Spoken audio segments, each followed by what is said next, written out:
사랑의 샘 평화의 소리 KCR 11시 종합뉴스 365 헬스 게토하우스 마이랑이베이 로우 변호사 윤영준 JP 에듀케이션 에듀킹덤 칼리지 다네모라 EL 디자인 전망 좋은 창 공동 제공입니다. 뉴질랜드 뉴스입니다. 노동당 대표 크리스 힙킨스가 당의 5대 경제 계획을 발표했습니다.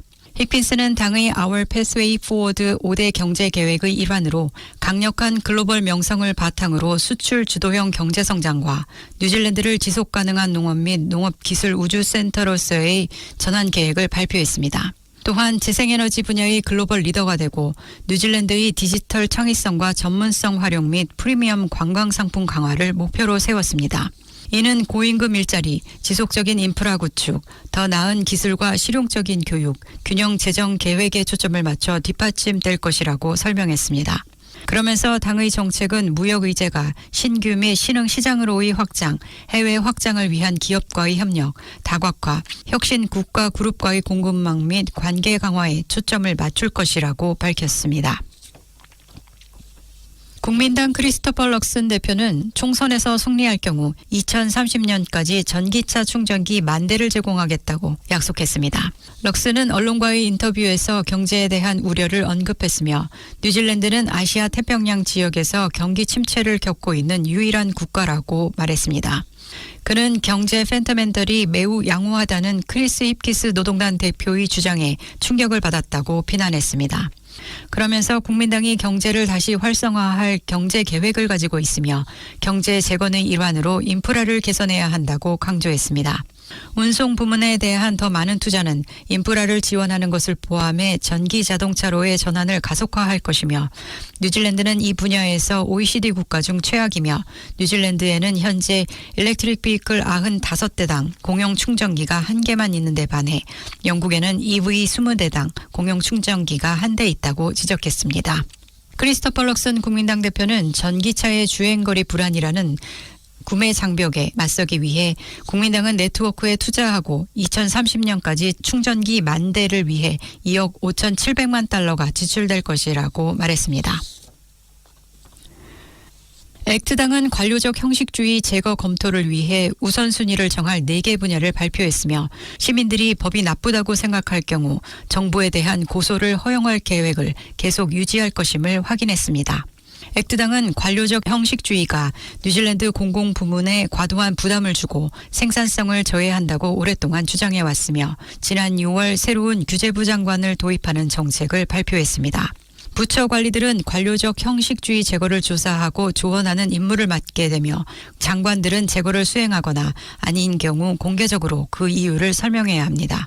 수요일에 시무어 대표는 관료적 형식주의 검토가 적용되는 첫 번째 부문이 유아교육, 보건인력, 1차 산업 및 금융서비스가 될 것이라고 발표했습니다. 그는 유아교육은 아이들의 안전과 복지를 보호하고 교육의 질을 향상시키기 위해 수많은 규제에 직면해 있으며 과도한 규제가 해당 부문에 해를 끼치고 있다고 지적했습니다. 또한 노인 간호 부문도 규정들이 실제로 긍정적인 영향을 미치지 못한다면 폐기될 것이라고 언급했습니다. 시무어는 농민들도 상당한 규제 부담에 직면해 있으며 데어리 뉴질랜드는 낙농가의 99%가 정부 규제에 문제가 있다는 조사 결과를 발표했다고 밝혔습니다. 부동산 경제 전문가는 국민당의 브라이트라인 테스트 철회 제안으로 양도소득세를 면제받게 된다면 일부 부동산 투자자들은 자산 매도에 나설 것이라고 언급했습니다.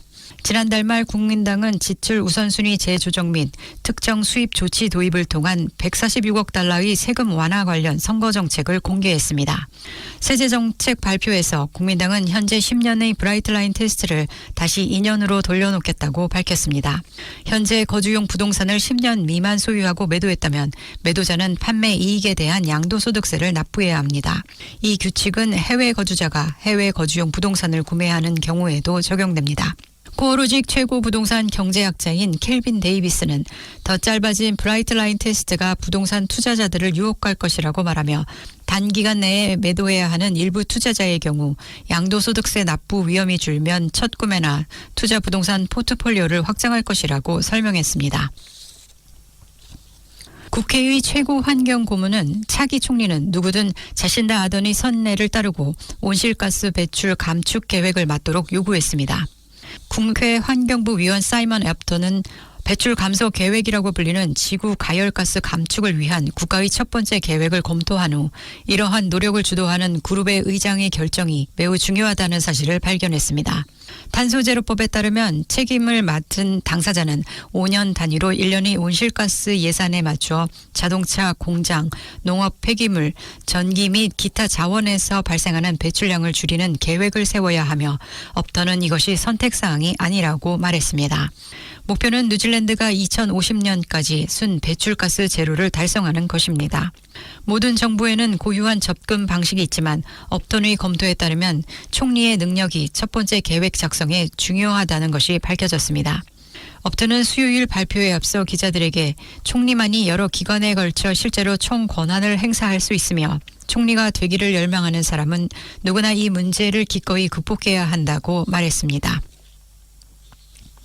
정부는 징역형을 포함한 스토킹 범죄에 대한 새 형법을 고려하고 있는 것으로 알려졌습니다. 피해자 옹호자들은 수년 동안 뉴질랜드의 스토킹법 개정을 요구해 왔습니다. 이러한 요구는 최근 스토커에 의해 살해된 한 오클랜드 대학교 학생의 사망 이후 제기됐습니다. 해당 피의자에게 내려진 선고는 최신 법률이 부족하다는 점을 강조했습니다. 영국, 호주, 미국 및 대부분의 유럽연합에는 스토킹 법률이 있으나 뉴질랜드에서는 아직 애매합니다. 뉴질랜드가 범죄법에 스토킹을 포함하고 영국과 호주에 부합한다면 스토커는 12개월에서 3년 사이의 징역형에 처해질 수 있으며 무기를 소지한 경우 더 강한 처벌을 받을 수 있습니다. 뉴질랜드 유제품 산업은 2023년 4월까지 약 260억 달러의 수출액을 창출했지만 심각한 무역 장벽, 비용 및 인프라 문제로 계속 어려움을 겪고 있는 것으로 전해졌습니다. 데어리 뉴질랜드와 낙농회사협회가 의뢰한 센스 파트너스 보고서는 무역 자유화와 탄력적인 국내 도로 및 철도 인프라에 대한 지속적인 투자의 중요성을 강조했습니다.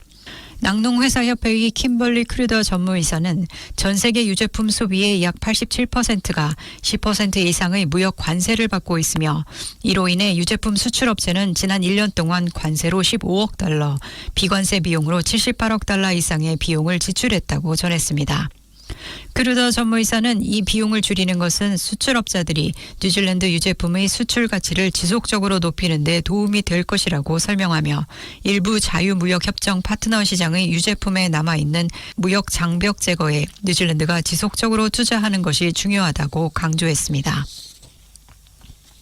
피부암 전문가들이 일부 연구소에서 검사 결과를 받는 것이 지연되고 사람들이 흑색종 여부를 알기까지 최대 8주를 기다리기 때문에 생명이 위험에 처해 있다고 밝혔습니다. 오클랜드 한 연구소는 속도가 너무 느려 국제 표준의 역량이 정지됐습니다.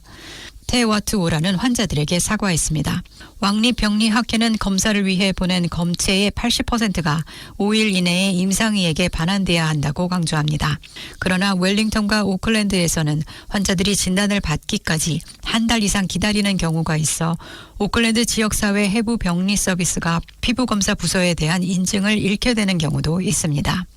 한 피부과 전문의는 환자들이 오래 기다릴수록 흑색종이 더 많이 퍼지기 때문에 이는 환자들이 위험해질 수 있다고 지적하며 일부 병리학 서비스가 너무 느리고 인구 증가와 피부암 증가로 인해 수요가 증가할 것이라는 사실이 수년간 알려져 왔으나 테와트 오라와 정치인들에 대한 의사들의 경고가 무시된 것 같다고 언급했습니다.